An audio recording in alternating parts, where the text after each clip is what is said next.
Hi viewers, welcome to our channel. ప్రస్తుతం మనతో పాటు జగదేవ్ గారు సీనియర్ జర్నలిస్ట్ ఉన్నారు. వారితో ఒకసారి మాట్లాడదాం. సార్ నమస్కారం sir. Sir Tollywood young hero Ram Pothineni గారి పైన ఒక రూమర్ స్ప్రెడ్ అవుతుంది సార్ సోషల్ మీడియాలో. అంటే తొందరలో పెళ్లి చేసుకోబోతున్నాడు, నెక్స్ట్ మంత్ లోనే నిశ్చితార్థం ఉండబోతుందని చెప్పేసి ఇటువంటి వార్తలు అయితే స్ప్రెడ్ అవుతున్నాయి సార్. మరి వార్తల్లో నిజమెంత ఉంది? అంటే మామూలుగా సినిమా హీరోల పైన ఎటువంటి రూమర్స్ అనేవి రెగ్యులర్ గా సోషల్ మీడియాలో ప్రచారం అయితే అవుతూ ఉంటాయి సార్. అటువంటి వార్తగా దీన్ని చూడాలి, లేకుంటే ఈ వార్తలు నిజం ఉంది, నిజంగానే రామ్ పోతినేని గారు వివాహం చేసుకోబోతున్నారా, వివాహం చేసుకుంటే ఏ అమ్మాయి అని చెప్పేసి మీ ఒపీనియన్ సార్ వీటిపైన? రామ్ పోతినేని ఈ మధ్యన ర్యాపో అని పిలుస్తున్నారు, ఉస్తాద్ ర్యాపో. సో నాకు ఆయన సినిమాలు మీరు చాలా ఎనర్జెటిక్ గా ఉంటాయి. అసలు యాక్చువల్గా దేవదాసు సినిమా టైంకే ఆయన ఒక 100 స్టేజ్ షోస్ ఇచ్చాడంట. ఓకే. బట్ ఆ సినిమా హిట్ అయిన తర్వాత అది కూడా ఎట్లాగా 2 వీక్స్ తర్వాత హిట్ అయింది తెలుసా. అదొక డిఫరెంట్ హిట్ అనమాట. ఒకసారి రీసెంట్గా వైవిఎస్ చౌదరి గారు కూడా ఏదో ఆడియో ఫంక్షన్లో చెప్పినట్టున్నారు. ఎందుకంటే అసలు ఏముంది సినిమా రొటీనే కదా అనుకున్నారు. 2 వీక్స్ తర్వాత భలే క్లిక్ అయింది సినిమా. సాంగ్స్ కానీ, చక్రి గారి మ్యూజిక్ కానీ భలే అనిపించింది. ఇలియానా మరి డిబట్ మూవీ అదే కదా. సో అప్పుడు తెలిసింది ఈయన ఎవడు అంటే, ఏదో స్టేజ్ షోస్ మంచి డ్యాన్స్ పెర్ఫార్మెన్స్ చేసే ఒక హీరో కుర్రోడు అనుకున్నారు. కానీ తర్వాత సినిమా అయితే చెప్పారు, తెలిసింది జనాలందరికీ ఏంటంటే స్రవంతి రవికిషోర్ గారి తమ్ముడు కొడుకు ఈయన బ్యాక్గ్రౌండ్ ఉంది. అచ్చా, పోతినేని కిషోర్ గారు, రవికిషోర్, స్రవంతి మూవీస్ కాబట్టి స్రవంతి రవికిషోర్ గారు అంటే ఆయన చాలా సీనియర్ ప్రొడ్యూసర్. ఎప్పటి నుంచి నాయకుడు సినిమా మీరు టైటిల్ చూస్తే కమల్ హాసన్ నాయకుడిది, అది తమిళ్ అయినా ఈయన సమర్పణ ఈందే ఉంటుంది, స్రవంతి రవికిషోర్ సమర్పించాను ఉంటుంది. సో అప్పటి నుంచి ఉంది బ్యానర్. చాలా నువ్వే కావాలని బ్లాక్ బాస్టర్లు తీసిన బ్యానర్. సో తర్వాత ఆయన దాంట్లో నేను శైలజ తీసినట్టున్నారు బ్యానర్లో. అయితే ఆయనకి మంచి ఎనర్జెటిక్ హీరో, బట్ ఎక్కడ ఏ విషయాల్లో దొరకడు. మీరు అబ్జర్వ్ చేయండి. సరదాగా ఫ్రెండ్స్తో ఒక పబ్కి వెళ్ళినట్టు కానీ, లేదో ఒక ఇష్యూకి వెళ్ళినట్టు కానీ, లేదా పలానా దగ్గర ఆయన జార్జియాలో ఉన్నాడు, దావూద్లో ఉన్నాడు, ఇట్లా ఏవో పెడతా ఉంటారు కదా. అట్లాంటివి కూడా ఎక్కడ ఈ న్యూస్ మనం చూడం. చాలా ఎప్పుడైనా ప్రమోషన్స్లో కనబడతాడే తప్ప మిగతా టైంలో ఎక్కడ ఆయన కనబడతాడు. ఈ ఒక హీరోయిన్తో ప్రేమలో ఉన్నాడు, అందుకే కనిపించట్లేదు, గ్యాప్ దొరికితే షూటింగ్ గ్యాప్లో వెళ్ళిపోతుంటాడు అని అప్పట్లో రూమర్స్ వచ్చాయి. తర్వాత ఇంకో హీరోయిన్ ఏదో చేస్తున్నారు, రకరకాలుగా ఏ హీరోయిన్ చేస్తే ఆ హీరోయిన్తో అఫైర్స్ ఉన్నాయని వార్తలు వస్తున్నాయి. కానీ అవన్నీ గాసిప్స్ అని నా ఉద్దేశం. బట్ ఇప్పుడు కూడా ఏదో ప్రముఖ వ్యాపారవేత్త కూతురుతో నిశ్చితార్థం నెక్స్ట్ మంత్ ఎప్పుడో ఉంది, సెప్టెంబర్లోనో ఆగస్టులోనో ఉంది అని వార్తలు వస్తున్నాయి. కానీ అది కూడా ఎంతవరకు వాస్తవం అని తెలియదు. పైగా పెద్ద పెద్ద వాళ్ళు ఏమంటే సడన్గా తెర మీదకి వస్తే మనకి అంతవరకు తెలియదు. మరి ఈయన పెద్ద ఫ్యామిలీ బ్యాక్గ్రౌండ్ ఉన్న పర్సన్ ఎదురు కూడా కాబట్టి అయితే అయ్యుండొచ్చు. పైగా చిన్నవాడేం కాదు, దగ్గర దగ్గర 37-38 ఉంటాయేమో ఆయనకి నాకు తెలిసి.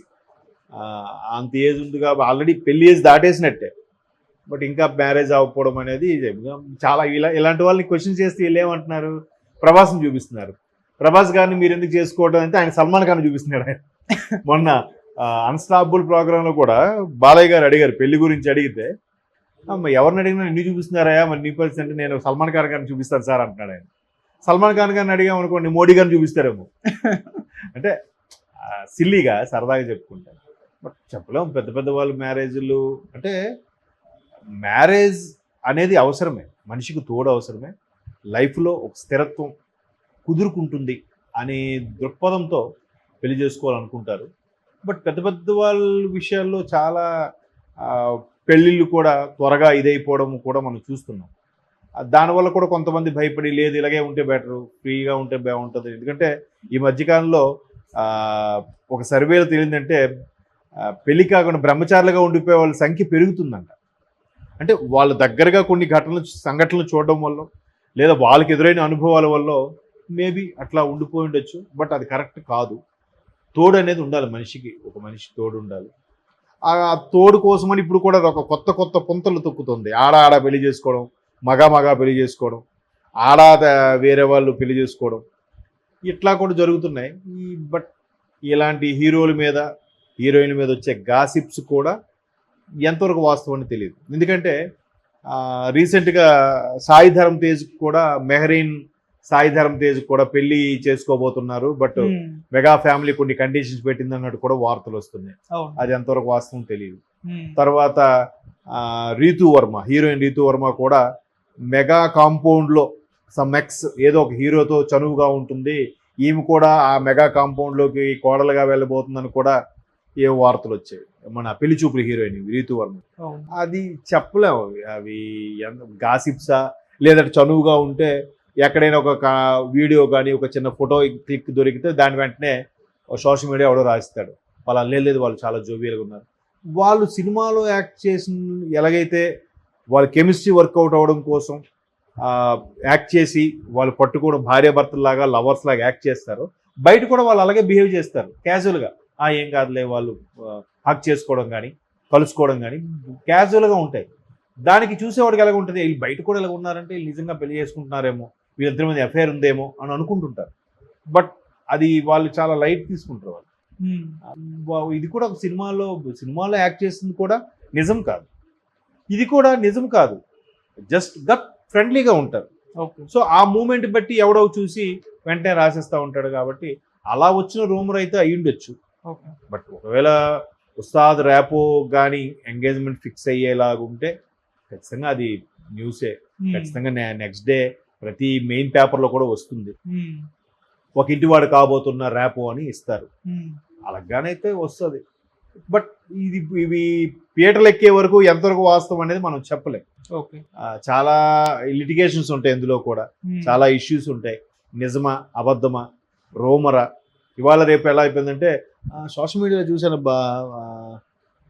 మన రామ్ పోతినేనికి ఏదో వివాహం మ్యారేజ్ సెట్ అయిందట కదా అని వెంటనే వాడు అయిందట కదా అంటాడు. అంటే అక్కడే డౌట్ ఉంది వాడికి, సోషల్ మీడియాలో వచ్చేది ఎంతవరకు వాస్తవం అనేది వాడికే క్లారిటీ. కాకపోతే కొన్ని నిజం ఉంది, ఎవరైతే అబద్ధ ప్రచారాలు ఊరికే థంబ్నెయిల్స్తో మ్యాజిక్ చేస్తున్నారో అటువంటి వీడియోస్ చూడడం వల్ల ఇటువంటివి కొద్దిగా నమ్మశక్యంగా ఉండట్లేదని నా అభిప్రాయం.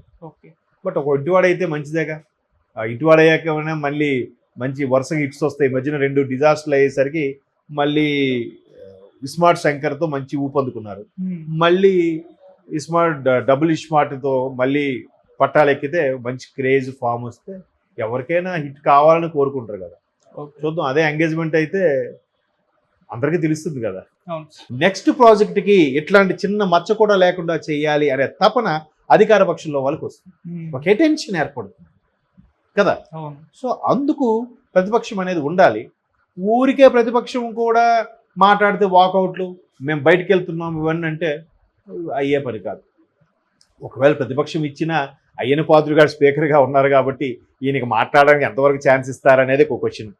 ఒకవేళ ఈయన లోపలికి వచ్చి మాకు అవమానంగా ఉంది, మాకు మాట్లాడడానికి ఛాన్స్ ఇవ్వట్లేదు, మాట్లాడేది వాకౌట్ చేశారనుకోండి, మళ్ళీ వీళ్ళు కోర్టుకి ఇంకో పిటిషన్ వేస్తారు.